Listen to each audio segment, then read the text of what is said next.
우리가 예수 믿는다는 것은 여러모로 표현할 수가 있지만 우선 예수 믿는 것의 궁극은 영생을 얻는 겁니다. 구원을 받는 겁니다.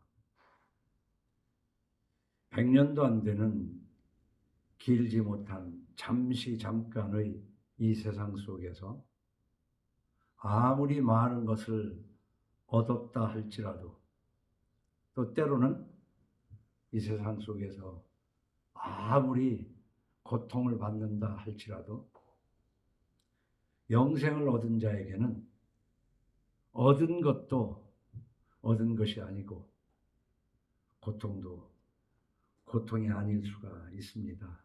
그렇기 때문에 예수 믿고 구원받은 사람은 항상 찬양하는 마음을 갖게 됩니다. 그런데 그 찬양에는 오직 예수 그리스도만 주를 높이고 주님으로 알고 주를 높이면서 찬송한다. 우리가 선우를 구별할 때 주를 높이고 찬송하면 구원을 받는 것이 아니라 구원받은 사람은 예수 그리스도만 높이고 찬송하는 삶을 살게 된다. 그런 말입니다. 우리가 데살로니가전서를 보면 이것이 그리스도 예수 안에서 너희를 향하신 하나님의 뜻이니라 라는 말씀이 있습니다. 이것이 그리스도 예수 안에서 너희를 향하신 하나님의 뜻이니라. 우리가 늘 그러잖아요. 하나님의 뜻이 무엇인지. 이리 갈까 저리 갈까 하나님의 뜻이 무엇일까. 물론 그런 것도 있지만 여기에는 이 말씀 앞에 이것이라는 말씀 앞에 항상 기뻐하라. 쉬지 말고 기도하라. 범사에 감사하라. 이것이 그랬어요. 이것이. 사실 우리가 살면서 어떻게 항상 기뻐할 수 있겠습니까? 때로는 거룩한 분노도 필요합니다. 어떻게 항상 기도만 할 수 있고 어떻게 항상 감사할 수만 있겠는가? 그러나 우리 삶은 상대적인 것이기 때문에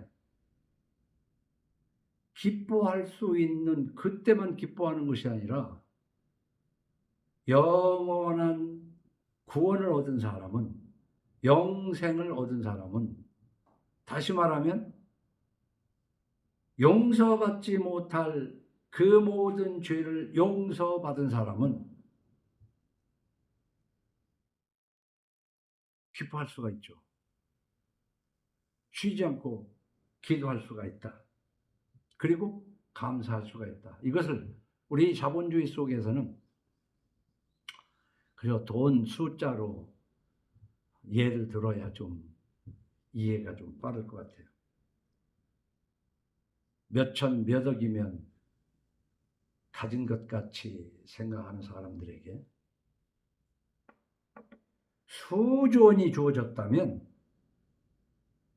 몇백억 잃는 거 그거 아무것도 아니고 몇천만 원 뺏긴 거 아무것도 아니고 왜 우리는 무한한 가치 영생을 얻었기 때문에 항상 기뻐할 수 있고 쉬지 말고 기도할 수 있고 쉬지 않고 기도할 수 있고 범사에 감사할 수 있다.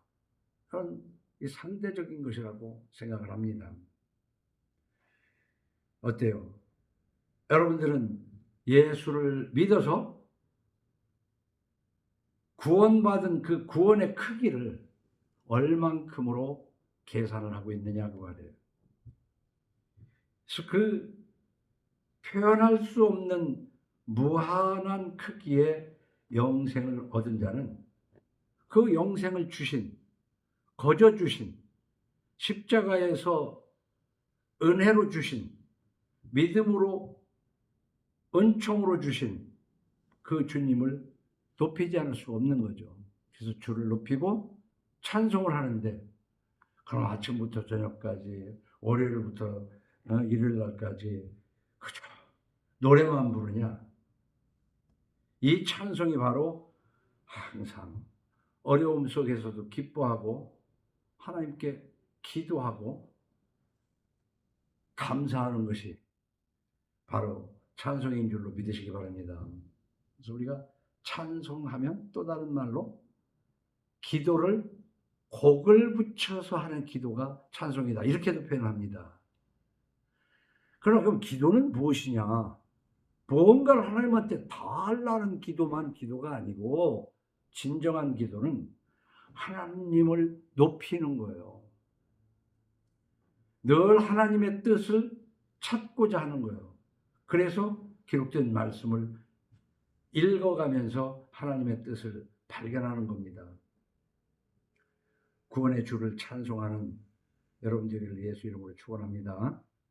출애굽기 15장 1절 이하에 보니까 모세와 이스라엘 자손이 이 노래로 여호와께 노래하니 일러스되 내가 여호와를 찬송하리니 그는 높고 영화로우심이요 말과 그 탄자를 바다에 던지셨음이로다.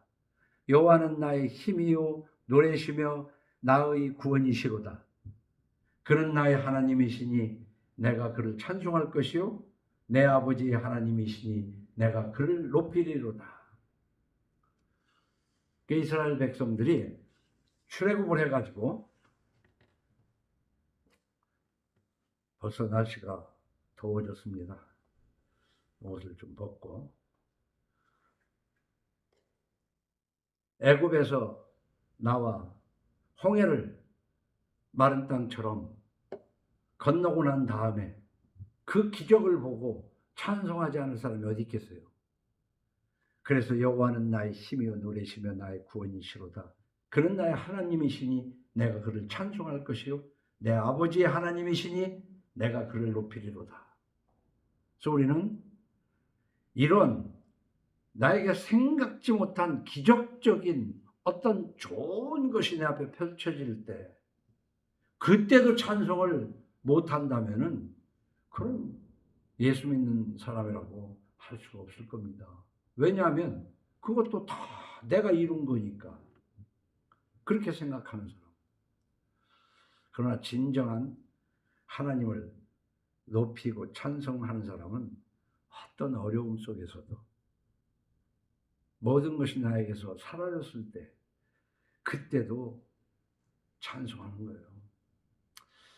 근데 요즘 제 심정이 참 복잡해요. 왜냐하면 나름대로 하나님을 만나고 난 다음에 성경을 읽고 설교를 한다고 한 데까지 수십 년이 갔고 또 학교를 9년을 나름대로 학점을 따느라고 이렇게 다녔어도 정말 성경에서 이 종교개혁가들이 오직 성경이라고 주장을 했음에도 불구하고 이 개신교로서 개신교인이 아닌 개가 토한 것으로 돌아가는 그 옛날 부패하고 이교가 되어버린 그 종교의 후예로서 성경을 그 시각으로 보는 것에서 벗어나지를 못했구나 하는 것을 생각하면은 참 심정이 좋지가 않습니다. 자, 우리는 모든 것을 다 좋게만 여기자고 하면은 하나님 뜻에 맞지가 않는 것이 너무 많아요. 우리가 계시록 맨 끝에 뭐라고 했어요? 이 모든 말씀에 더하거나 빼면 하나님께서 기뻐하시지 않겠다고 그랬잖아요.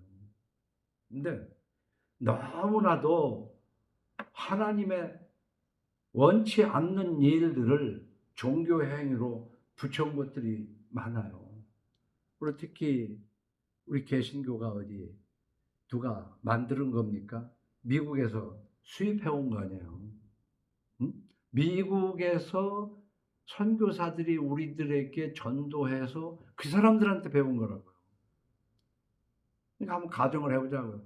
그 사람들이 우리들한테 전해준 것은 100% 다 하나님 말씀이겠는가? 그게 아닌 것이 너무 많았다는 것이죠. 그런데도 그냥 배웠으니까 원래 기독교는 이런 것이구나 라고 하면서 한 것들, 거기에다가 세계에도 없는 새벽 기도까지 보태가면서 우리는 하나님을 섬긴다고 섬긴 것. 오늘 이 자리에서 그 얘기를 하려고 하는 게 아니에요. 주를 높이고 찬송하오리니 그렇습니다. 우리는 미국 의존적인 95% 이상을 그런 신앙생활을 하다 보니까 또 세월이 흐르면서 우리나라에도 많은 목사들이 생기고 난 다음에 그 목사들이 그저 국내에서 작은 교단에 뭐 신학교를 나오고 목사 같은 그런 사람들에 비해서 그래도 저 멀리 미국에 가서 미국 교회를 배워가지고 와서 우리나라에서 그 모든 한 것들, 그런 것 교회들이 많이 컸어요. 대교단들이. 그런 중에서 우리가 보면 경배와 찬양이라는 것을 온누리교회에서부터 시작을 했는데 그 경배와 찬양에 사람들이 몰려들으니까 전국적으로 어디든 시골 조그마한 교회도 그냥 뭐라도 갖다 놓고 두들기고 해고 해가면서 그냥 찬양 그 하나님을 찬양하는 것 같으니까 얼마나 좋은 것 같습니까? 근데 알고 보니까 여기서 또 그 얘기도 다 할 수가 없어요. 그 흉악한 짓이더라고요. 그래서 저는 그것에 대해서도 우선 봅시다.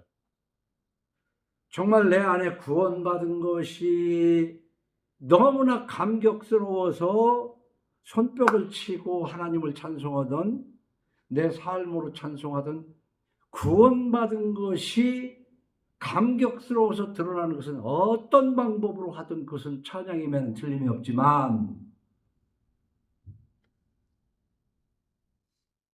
예배당에서 구원받지도 않은 많은 사람들을 들여다 놓고 캬바레처럼 고고장처럼 분위기를 돋궈가지고 두 손을 흔들고 찬양하게 하니까 돈도 안 들이고 어디 교회를 가면 찬양하고 재밌더라 해서 하는 찬양이라면 그것이 경배와 찬양이냐라고 한번 이제 되물어 볼 때가 됐다. 어떻게 보면 예수 그리스도를 믿는 믿음도 없어가면서 그 분위기에 맞게 엄청난 좋은 그 악기와 앰프 시설을 가지고 두 손을 들고 할 때 예수님과는 전혀 관계없이도 찬양을 할 수 있다 이거죠. 유행가를 부르는 것보다는 복음성가를 부르는 것이 좀 나을지는 모르지만 지금 돌이켜 평가를 해볼 때 그것이 구원의 방편이었느냐 부정적인 평가도 많이 하고 있습니다. 꼭 그런 것은 아니라 할지라도 우리가 찬송을 부를 때 정말 하나님을 향한 찬송이냐 그냥 노래방에 온 것처럼 자아도취적인 자기 만족적인 다만 찬송가를 들고 복음성가를 들고 찬양했을 뿐이지 그게 진정 내가 하나님을 찬양한 것인지 각자 되물어 보기를 청합니다. 한국교회는 사람들을 모으기 위한 한 방편이었어요. 처음 1907년 무교동 12번지에 한옥을 하나 구해놓고 북을 치면서 동네를 다닙니다. 그러면은 그 북 치는 소리에 아이들이 쫓아와요. 그 옛날에 장터에 가면 그런 거 있잖아요. 뒤에다가 아니 앞에다 북을 맸나 하고 발로 이렇게 하면은 동동 구르무장사도 그런 거 하고 그랬거든요. 근데 전도를 할 때 그 북을 치면서 쫓아오는 애들을 데려다 놓고 가르치기 시작하면서 이렇게 해서 교단이 되기도 하고 이랬답니다. 그것도 예수 전원으로서 한 방법 아니냐. 그것이 더 발전해서 아주 비싸고 좋은 성능 좋은 앰프 시설로 해서 그냥 덜렁덜렁 나 이 얘기를 하면서 생각할 때 하나님을 믿지 않을 때 처음으로 오살리 기도원에 갔을 때 그 어마어마한 스피커 소리에 가슴이 덜렁덜렁덜렁 할 정도로 그러면 그 분위기 속에서 뭔가 느껴지는 것 같지만 그것이 성령 체험이냐. 그 중에서 또 성령 체험을 하는 사람도 있을 수도 있고. 근데 과연 이런 것들이 정말 경배와 찬양이냐, 주를 높이는 하나님을 찬양하는 것이냐 한번 생각해 볼 필요가 있고, 다시 말하면 우리가 주일 성수하는데 이 일요일 날 하나님 앞에 예배 드리면 그것이 구원받는 조건이냐? 그건 아니다. 구원받은 자로서 하나님을 예배하는, 감기로 비교했습니다마는 기침 온다고 감기가 아니고 감기 들면 기침할 수도 있고 콧물을 흘릴 수도 있다. 이것처럼 우리가 예수를 믿고 주를 높이고 예수를 믿는 사람은 주를 높이고 찬송해야 되는데 이것이 진정 찬송만 해야 되는 것도 아닐 뿐만 아니라 찬송을 하더라도 이것이 정말 주님을 높이면서 하나님을 향한 찬양인가? 예배를 드리는 것도 이게 그냥 때우기식, 형식적인. 그래서 우리가 지금 생각해 볼 게 많아요. 믿든 안 믿든 때가 되면 또 하나님의 말씀을 들어서 변화될 수도 있지만 일단 그 십자가 걸린 건물을 가야 주의를 지키는 걸로 생각하던 때가 있었어요. 저도. 그래서 그 건물이 교회가 아니다. 두셋이 어디에 모여서든 하나님을 예배하면 거기가 교회다 라고 하지만 그 예배당을 가야만 되기 때문에 옛날에 신촌 교회에서 신앙생활 할 때도 보면 저 밑에 강남까지 가가지고 그때마다 강남이 개발이 잘 안 됐을 때니까 강남에 가서 버스를 몇 대를 돌려가지고 시골로 해서 일요일 날 싣고 오는, 난 그때도 그걸 상당히 문제로 생각했어요. 왜 가까운 데서 예배드리지 않고 저 멀리 버스를 돌려가지고 사람을 싣고 와야 되는가? 저 언젠가도 한번 얘기했지만 처음 예배당을 설립해놓고 대한민국에 아마 성도들 실현하지 않는 교회는 아마 이 교회 하나밖에 없지 않았을까 하는 생각을 해봐요. 저는 그거 아니라고 생각을 했거든. 자기 발로 하나님을 예배하러 다녀야 돼. 근데 꼭 여기를 와야만 되는 것도 아니야. 그래서 저는 안산에서 전도를 많이 했다고 생각을 해요. 여기로 모이게 하는 것도 아니고. 그러니까 30년을 해도 몇 명 되지 않았지만 과연 이것이 실패한 거냐 아니면 잘한 거냐 그래서 심정이 요즘 상당히 복잡해요. 경배와 찬양 큰 교회에 드리는 것을 우리가 영상을 통해서 볼 수 있지만 대단합니다. 근데 정말 주를 높이고 찬송하는 것인가? 그래서 요즘 코로나를 이시로 해서 이 몇 년 동안에 탈교회 현상이 많이 일어났어요. 그 탈교회. 교회라고 생각하는 데서 떨어져 나간단 말이에요, 사람들이. 그래서 그걸 생각해 보니까 두 가지로 좀 정리할 수가 있겠어요. 그 이상도 있겠지만. 첫째는 종교 개혁입니다. 우리 개신교가 저 가톨릭에서 탈교회한 거 아니에요. 이건 교회가 아니다 하고 탈교회를 했단 말이에요. 그러니까 교회라는 것이 성서와 달라졌기 때문에 그것을 어떻게 고쳐보려고 한 거를 하다가 안 되니까 탈교회를 해버린 거예요. 그래서 고친다는 개신교라는 말을 썼지만 그 사실 어떻게 보면 맞지도 않는 말 같고, 그 좋은 의미에서 여기에서는 내가 신앙생활을 할 수가 없다, 이 방법으로는 아니다, 더 나은 신앙생활을 하기 위해서 탈교회한 것이 하나요. 또 하나는 이런 상황이 됐든 저런 상황이 됐든 간에 거기를 다니다 보니까 구원의 확신도 없고 더 이상 내가 기독교라는 곳에 몸담을 필요가 없다, 하나님은 없구나, 내지는 다른 종교를 가지면 더 복을 받으려나 하는 가라지 유형이 있습니다. 가라지이기 때문에 그 교회에서 빠져나오는 거예요. 그러니까 두 가지로, 하나는 죄 믿음을 제대로 갖지 못했기 때문에 교회에서 떨어져 나오기도 하고, 믿음을 제대로 갖다 보니까 이건 교회가 아니구나 하고 떨어져 나오는 두 가지가 있더라는 것으로 정리를 하는 거예요. 그래서 저는 주일학교 다닐 때 구원받아야 된다고 그러니까 그때는 장난 삼아서 구원을 주시려거든 이론만 더 못해 10원을 주시옵소서라고 장난했다고 그랬지 않습니까? 근데 지금 가라지 구원을 얻지 못한 사람들은 영생보다도 이 10원 진짜 돈이 필요한 거예요. 그래서 교회를 다녀봐도 뭐 그렇게 부자가 되는 것도 아니고 사업이 더 잘 되는 것도 아닌데 다닐 필요가 없는 거지. 구원, 다시 말하면 영생을 구원으로 표현할 때 구원보다는 10원이 더 필요해요.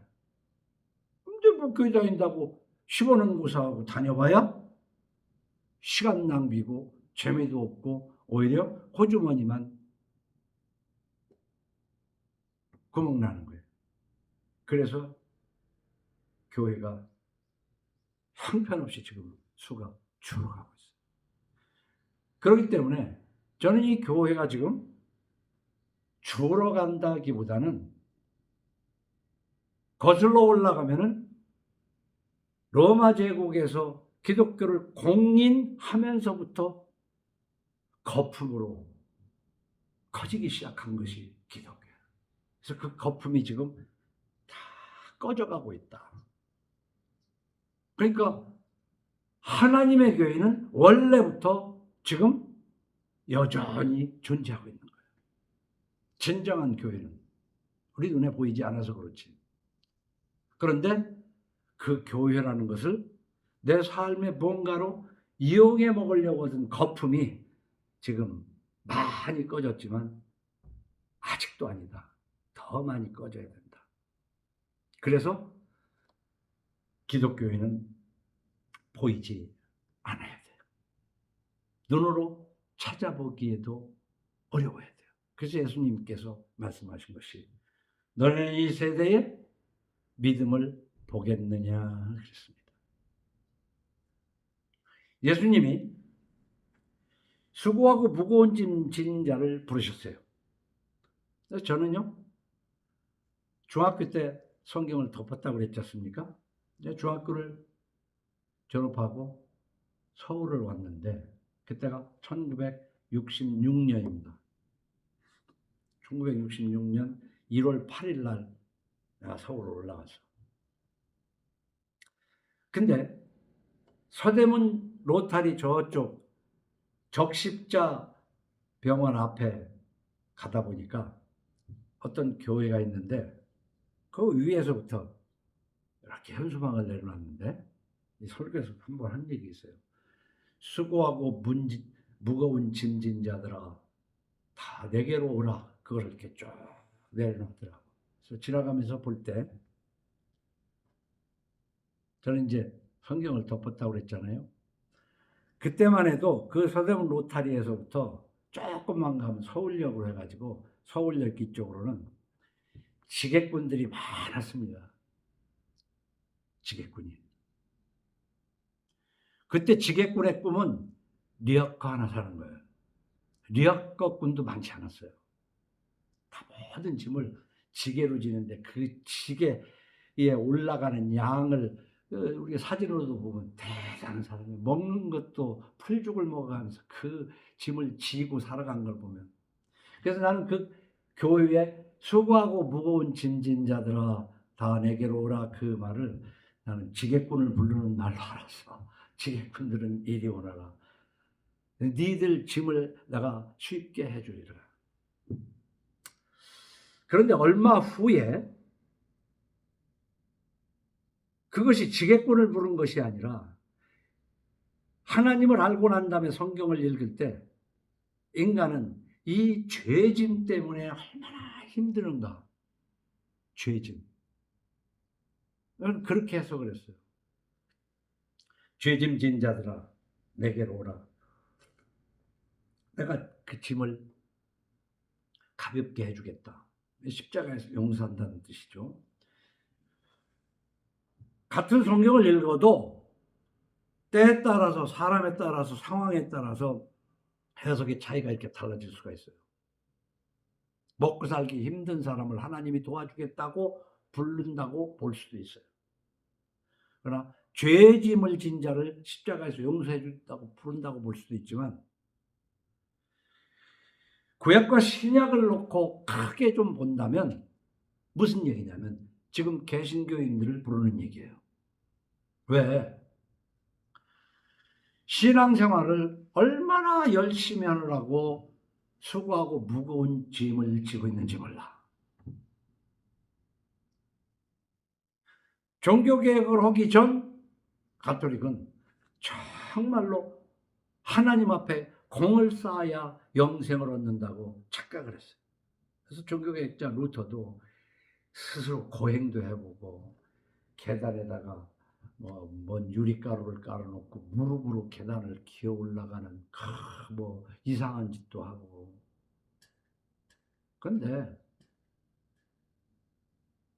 예수님이 그 모든 율법의 죄를 십자가에서 다 해결했는데도 우리는 신앙생활을 하느라고, 개신교도 저도 어려서부터 이렇게 주일은 성수해야 된다, 하루도 빠지면 안 되고, 이런 얘기도 했죠. 저 주일학교 다닐 때 어떤 목사님이 김포공항에 미국에서 오는 친구 목사님을 배운 갔다가 주일을 범했다고 비난받는 얘기도 있잖아요.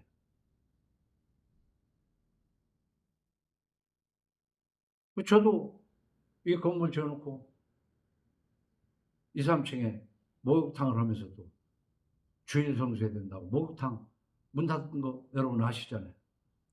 그러니까 사람들이 아니 그래도 그렇지 목욕탕을 어떻게 일요일날 문 닫어. 그래도 내가 하는 한은 문 닫아야지. 그것을 옳게 여겼다 이거예요. 과연 주일 성수가 그것인가? 우리 막내딸 하나가 공연 때문에 외국에 나가야 된다고 하더라도 가지 마. 지금 생각해 보니까 그게 과연 옳았는가? 이 율법의 무거운 짐진 자들을 부르시더란 말이에요. 수고하고 무거운 짐, 이거 오해 없으시기 바랍니다. 율법으로 우리는 죄를 깨달을 뿐이고 율법 그 이상을 하나님은 요구하시는 거예요. 그 율법에다가 더하다가 가톨릭으로 변질이 되어버렸는데 개신교는 그 토한 것을 다시 먹고 있어요. 마태복음 5장 17절 이하에 내가 율법이나 선지자를 폐하러 온 줄로 생각하지 말라. 폐하러 온 것이 아니요 완전하게 하려 함이라. 난 이 말씀 때문에 율법은 더 잘 지켜야 된다고 지금까지 생각하고 살았어요. 진실로 너희에게 이르노니 천지가 없어지기 전에는 율법의 1.1획도 결코 없어지지 아니하고 다 이루리라. 그러므로 누구든지 이 계명 중에 지극히 작은 것 하나라도 버리고 또 그같이 사람을 가르치는 자는 천국에서 지극히 작다 일컬음을 받을 것이요 누구든지 이를 행하며 가르치는 자는 천국에서 크다 일컬음을 받으리라. 그래서 이 수고하고 무거운 짐진 자들아 다 내게로 오라는 마태복음 11장 28절과 비교하면서 이 율법을 예수님이 내 죄를 십자가에서 다 해결했으니까 지나간 죄, 앞으로 올 죄까지 십자가에서 다 해결했으니까 우리는 더 완전하게 지켜야 되지 않느냐. 그래서 돈인 10원보다도 구원을 받으면 주님을 높이고 찬양하는 단계까지 삶이 어떻게? 항상 기뻐하고 기도하며 감사하는 삶을 살아야 되는데 도대체 어떻게 해야 이렇게 되는 것인가? 우리가 십계명만 놓고 해도 그러면 율법이니까 십계명 안 지켜도 되는가?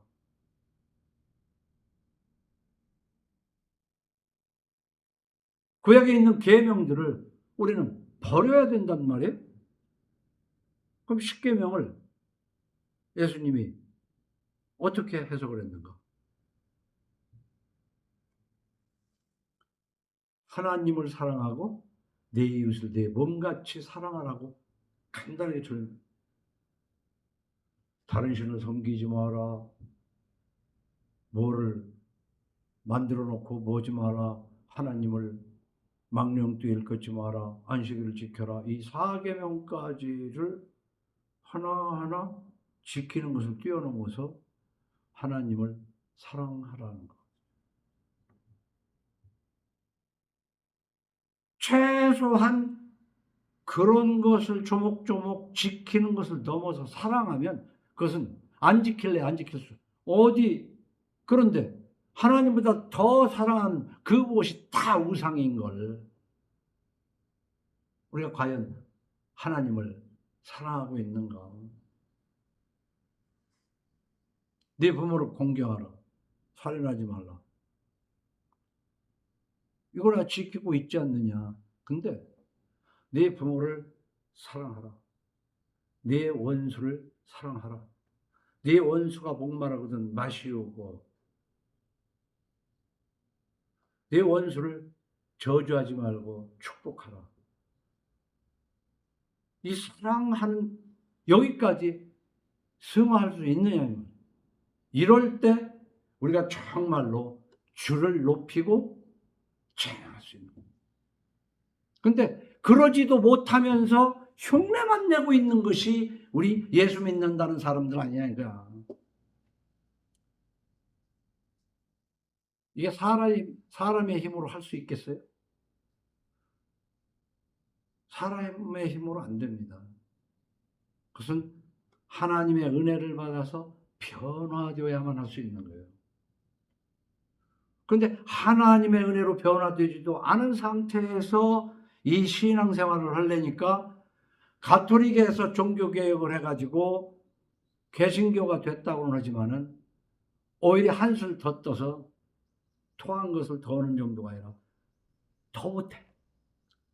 더 못해서 그것을 하면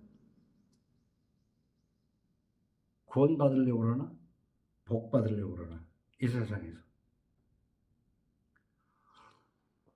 그래서 요즘 생각할 때는 전 그래요. 병원과 교회가 너무나 흡사하다. 병원과 교회가. 그래서 그 병원과 교회를 경영을 잘하면 저렇게 대형 교회가 되고 대형 병원이 되는구나. 어떻게? 여기서 여러 번 했잖아요. 요즘 병원에 뭐 의사들 증원하는 문제 가지고 뭐 진통을 하고 그들이 손해나고 억울한 부분도 있지만 여러분 제약회사가 국민 건강을 위해서 약을 만든다고 생각하십니까? 병원이 국민 건강을 위해서 의사들이 진료한다고 생각하십니까? 결국은 돈 벌으려고 하는 짓이죠. 그러다 보니까 과잉 진료를 하게 되는 거 아니에요. 그 틈새에서 우리가 덕을 보기도 해.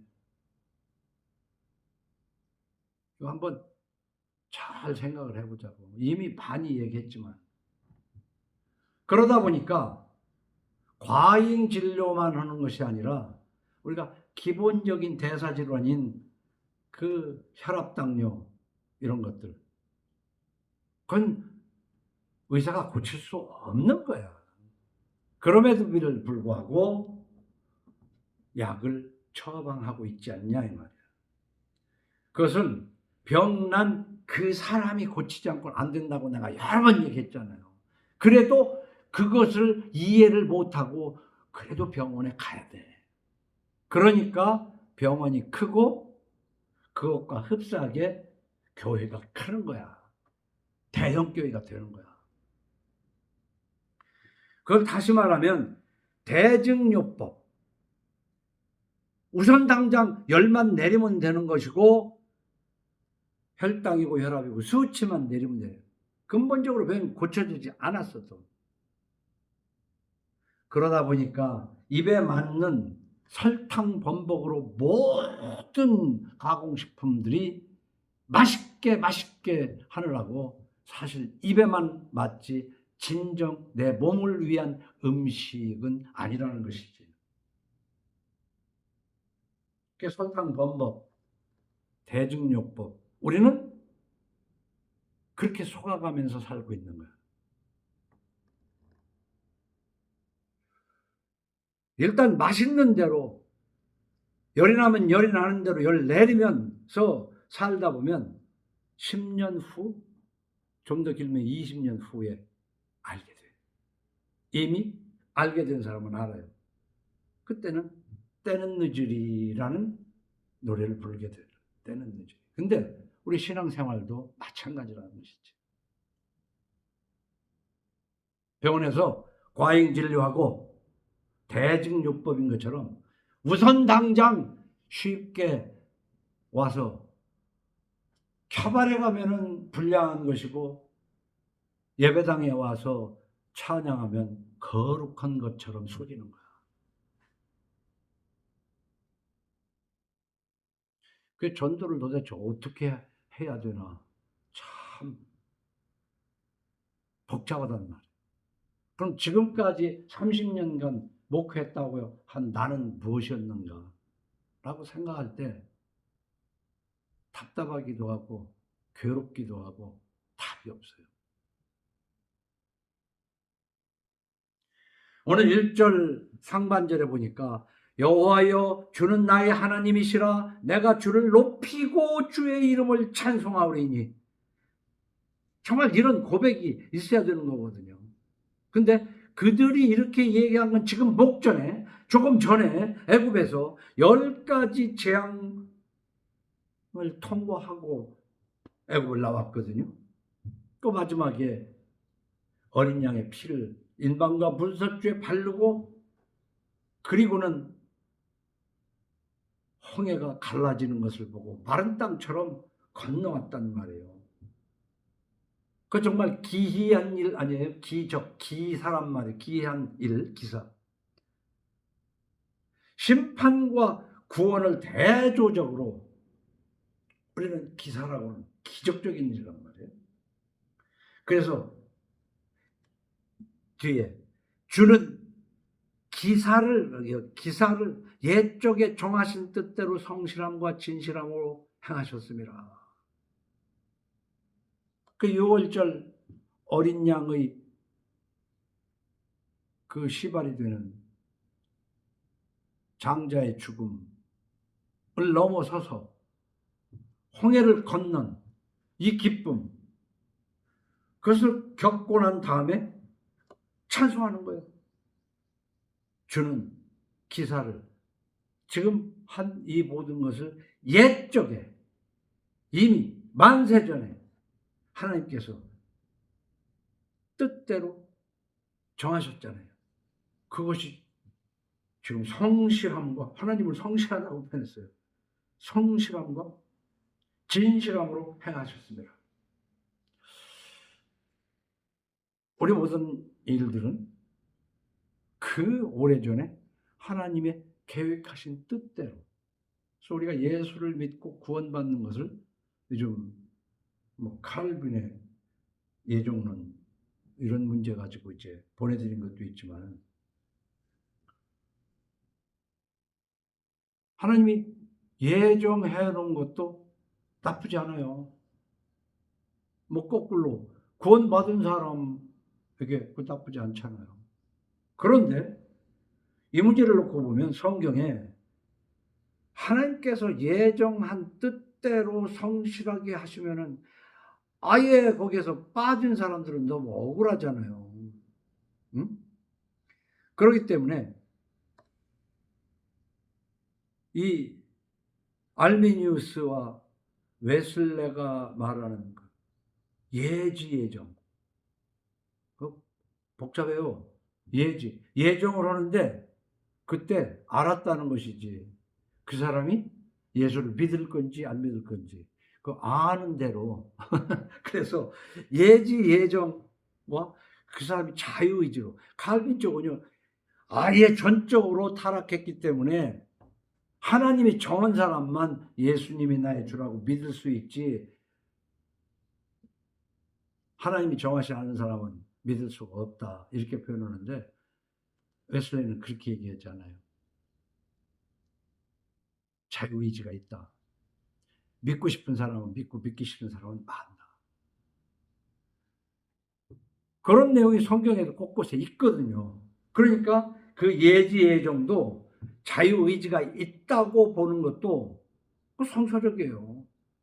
그래야 우리 가정교회가 가능해요. 다 믿었는데 나는 믿었는데 마누라나 자식이 예정 안 됐으면 아무리 설명해봐야 듣겠어요?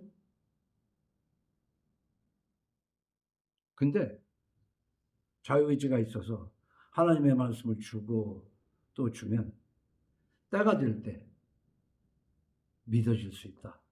그래서 가정 성화 교회를 만들기 위해서도 예지예정은 필요하다. 그런 생각이 드는데 오늘 25장 1절의 뒷부분에 주는 기사를 옛적에 정하신 뜻대로 성실함과 진실함으로 행하셨습니다.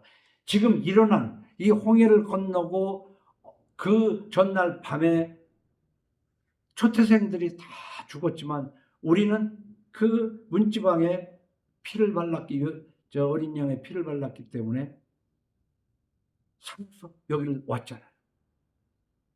이게 만세전에 하나님이 다 예정하신 일이었는데 그 예정이 지금 하나님께서 성실하게 다 이행하셨다. 이렇게 찬송을 하는 거예요. 그래서 우리는 이러한 찬송도 할 수가 있어야 돼.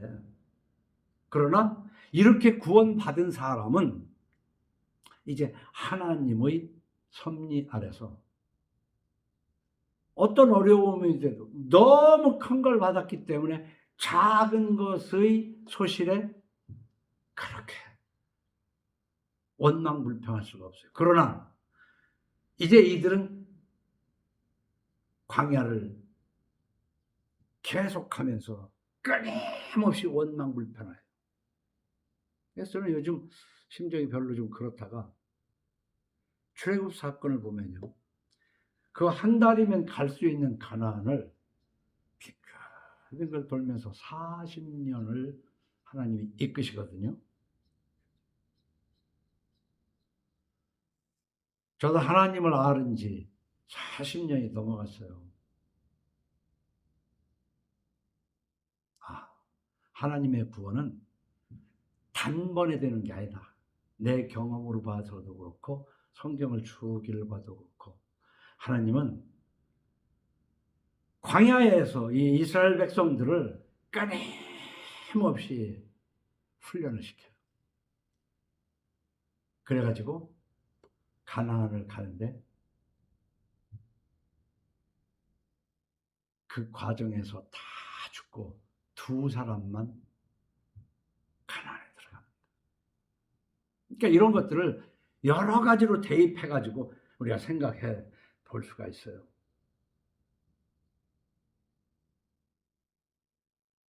저는 여러분들에게 정말 하나님 앞에 믿음을 구하기를 예수 이름으로 축원합니다.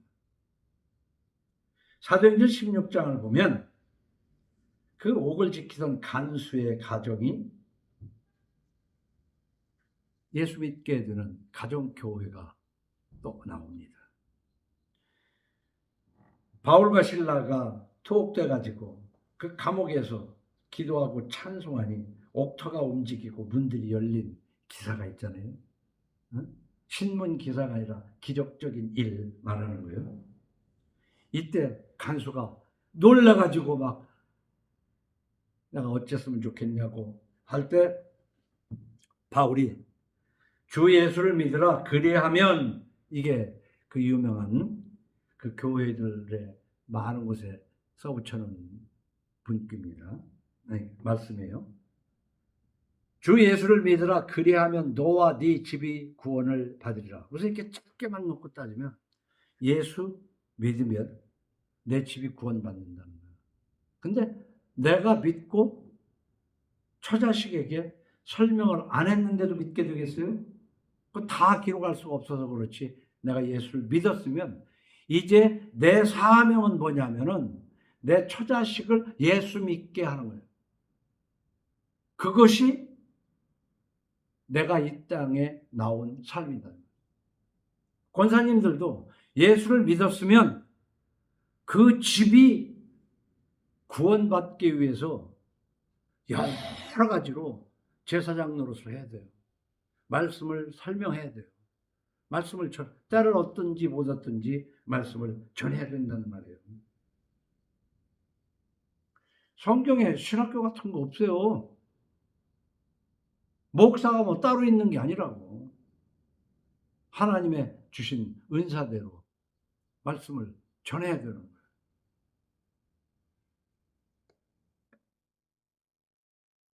보세요. 이르되 주 예수를 믿으라 그리하면 너와 네 집이 구원을 받으리라 하고 주의 말씀을 그 사람과 그 집에 있는 모든 사람에게 전하더라.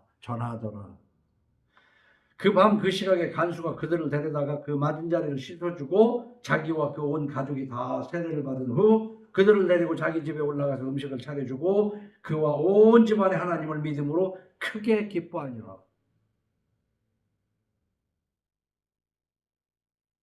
그 강가에서 말씀을 전했다가 그 자주장사가 온 집안이 예수를 믿게 된 가정교회가 있잖아요. 여러분, 이 시대에 참 답답한 얘기예요. 창조주 하나님, 우리를 죄에서 십자가에서 구하시려고 십자가에서 피와 물을 쏟으신 예수 그리스도를 우린 믿는 사람이기 때문에 이 믿는 사람은 가정을 복음화해야 돼요. 지금까지 종교적 허영식으로 무슨 세계 선교니 쌀데기 없는 소리 하지 말고 여러분들의 식구들이나 구원받도록 말씀을 전하는 것이죠.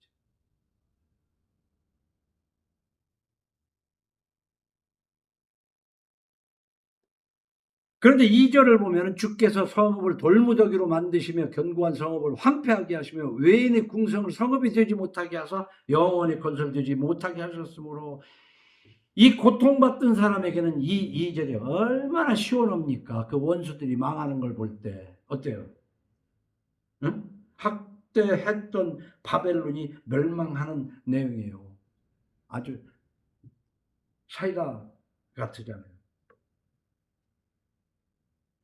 예레미야 51장 35절 이하에 보면 내가 받은 폭행과 내 육체에 대한 학대가 바벨론에 돌아가기를 원한다고 시온 주민이 말할 것이요 내 피 흘린 죄가 갈대아 주민에게로 돌아가기를 원한다고 예루살렘이 말하리라.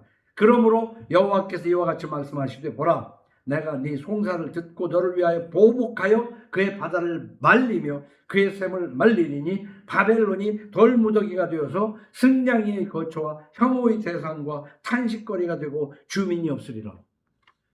이렇게 하나님은 하나님의 백성을 괴롭힌 자들을요 아주 시원하게 그 괴롭히던 자들이 망하는 청량감을 주시는 거예요. 그래서 우리는 보통 그 뭐 하면 속으로 쌤통이라는 말을 하잖아요. 쌤통이다. 그건 구약 백성들이 이 얘기지. 우리한테는 그렇게 말씀하시지 않습니다. 로마서 12장 14절 이하를 보면 너희를 박해하는 자를 축복하라. 축복하고 저주하지 말라. 즐거워하는 자들과 함께 즐거워하고 우는 자들과 함께 울라. 서로 마음을 같이하며 높은 데 마음을 두지 말고 도리어 낮은 데 처하며 스스로 지혜 있는 체 하지 말라. 아무에게도 악을 악으로 갚지 말고 모든 사람 앞에서 선한 일을 도모하라. 할 수 있거든 너희로서 모든 사람과 더불어 화목하라. 내 사랑하는 자들아 너희가 친히 원수를 갚지 말고 하나님이 진노하심에 맡기라. 기록되었으되 원수 갚는 것이 내게 있으니 내가 갚으리라고 주께서 말씀하시니라. 네 원수가 줄이거든 먹이고 목마르거든 마시게 하라. 그리함으로 네가 숯불을 그 머리에 쌓아 놓으리라. 악에게 지지 말고 선으로 악을 이기라. 예수 믿는 것은요, 죽어도 사는 은총을 받은 거예요. 한 번 태어난 사람은 두 번 죽게 돼 있어요. 몸이 죽고 지옥에 가서 영원히 고통받는 죽음을. 그러나 우리는 두 번 태어나야 돼. 부모의 배에서 한 번 태어나고 성령으로 거듭나야 된다. 그런 사람은 몸은 죽어도 한 번만 죽지만 영원히 살기 때문에 한 번 난 사람은 두 번 죽고 두 번 난 사람은 한 번만 죽는 거예요. 그러니까 우리는 거듭남의 문제를 확실해야 된다. 구원받는 문제를 확실해야 돼요.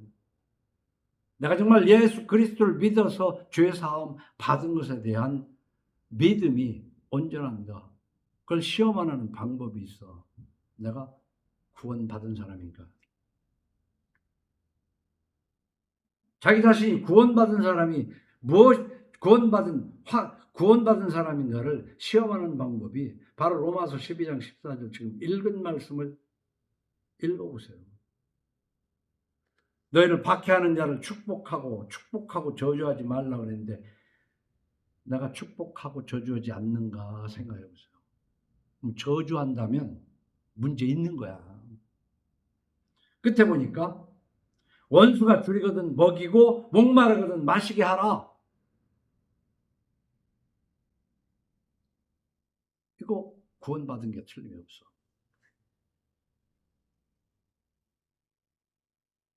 그래서 구원받으면 우리는요 비정상이 돼요. 이건 무슨 얘기냐면 세상이 비정상이기 때문에 비정상이 볼 때 내가 비정상이 되니까 나는 그게 정상이지. 이게 정상인 데서 비정상으로 보면 그게 비정상이지만 비정상 사회 속에서 내가 정상이면 내가 비정상이다 이 말이야. 비정상 사회에서 내가 비정상이어야 정상인 거라고. 그 얘기가 사도행전 26장 21절에 써 있어요. 유대인들이 성전에서 나를 잡아 죽이고자 하였으나 하나님의 도우심을 받아 내가 오늘까지 서서 높고 낮은 사람 앞에서 증언하는 것은 선지자들과 모세가 반드시 되리라고 말한 것밖에 없으니 곧 그리스도가 고난을 받으실 것과 죽은 자 가운데서 먼저 다시 살아나사 이스라엘과 이방인들에게 빛을 전하시리라 함이니이다 하니라. 이게 굿 뉴스를 전하는 거예요. 바울이.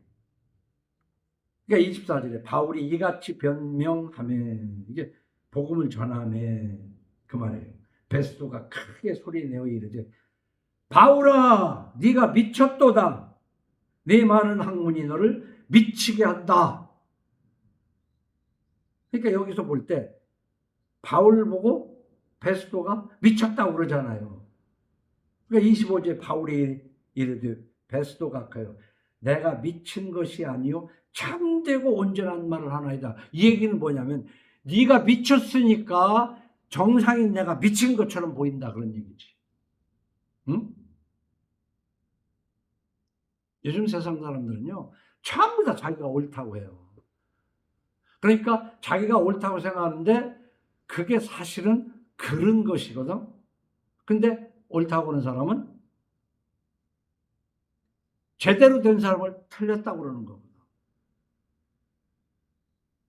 예수 믿으면 바로 믿은 사람들에게는 정상이지만 믿지 않는 사람에게는 비친 짓을 하는 것이 보여야 된다고. 이 베스도처럼. 근데 로마 제국과 그 제국에서 기독교를 공인하고 국교화한 데서부터 지금 근현대 산업화와 경제 성장기 이 개신교는 미쳐버렸어요. 내가 보기에는 그게 뭐였냐? 번영신학과 교회 성장하게요. 난 이게 하나님 나라 확장을 위해서 하는 건 줄 알았다니까.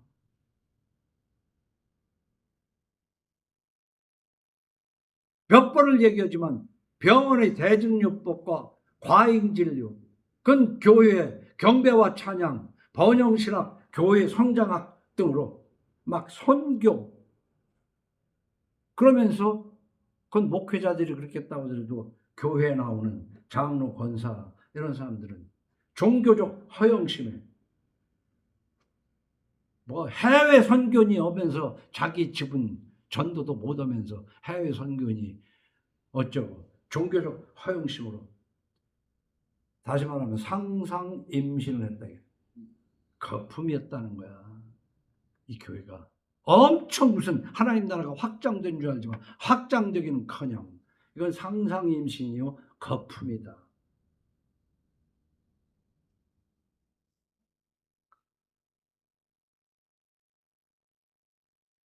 오늘 읽은 5절밖에 안 읽었지만 뒤에 4, 5절을 보면은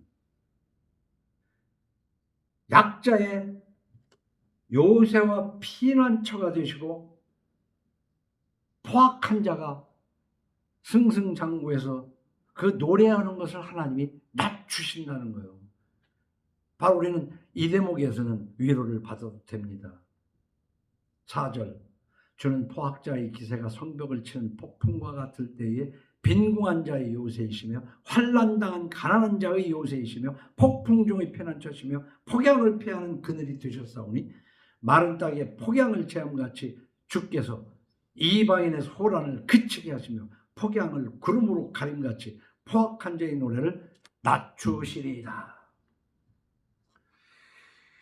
그래서 우리는 정말 주를 높이고 찬양하는 것이 대형 교회에서 경배와 찬양이라는 것으로 그걸 높이고 찬양한다고 착각을 해왔어요.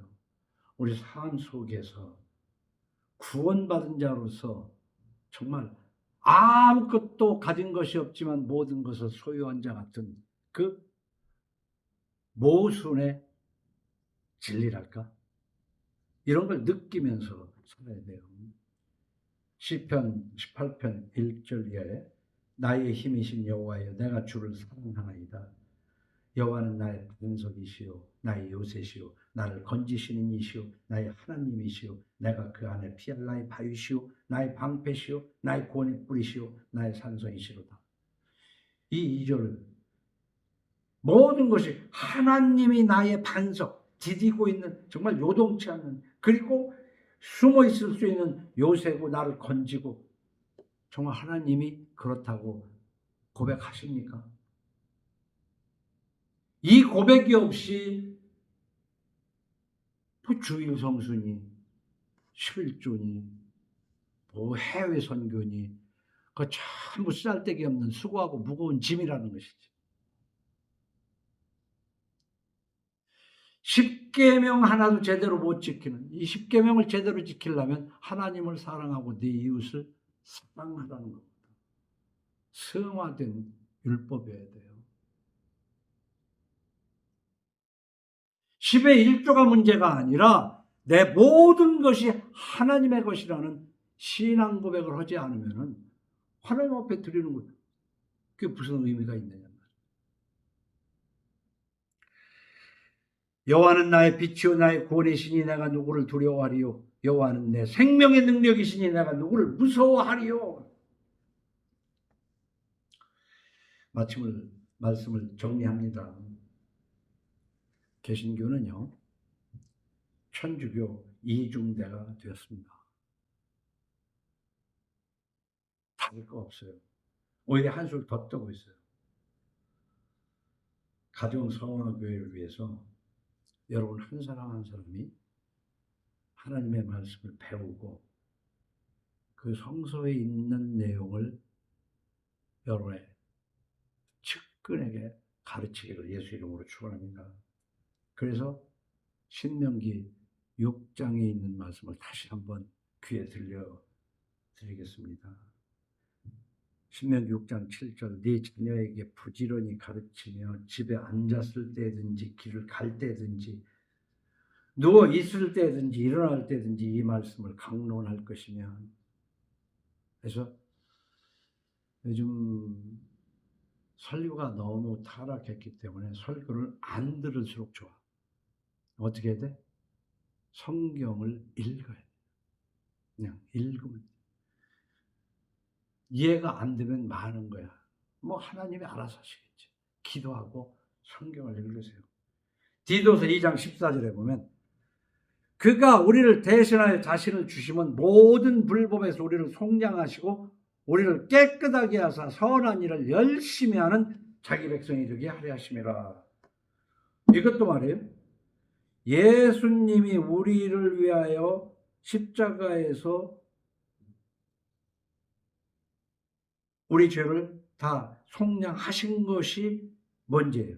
그래서 우리를 깨끗하게 한 것이 먼저예요. 그렇기 때문에 선한 일을 열심히 하는 자기 백성으로 살아가야 돼요. 근데 우리는 선한 일을 열심히 하면 하나님이 나를 용서하는 것으로 이 순서가 바뀌지 않기를 예수 이름으로 축원합니다. 뭐 그것으로 끝내면 되는 게 아니에요. 신명기 6장 7절에 네 자녀에게 부지런히 가르치며 이렇게 한 것처럼 디도서 2장 15절에 너는 이것을 말하고 권면하며 모든 권위로 책망하여 누구에게서든지 업신여김을 받지 말라. 이것을 말하고 권면하며 모든 권위로 책망하라는 거야. 안 그럴 때는 말씀 전하는 데는요 듣기 좋은 설탕 범벅 가지고는요 몸이 해로워요. 설교는요 여러분을 위로하고 힘주는 것 같은 설탕 범벅이 설교가 아니야. 기도합시다. 주님 감사합니다. 주는 그리스도시요 살아계신 하나님의 아들이라는 이 고백이 조금도 흔들림이 없도록 도와주시옵소서. 예수님 이름으로 기도합니다. 아멘.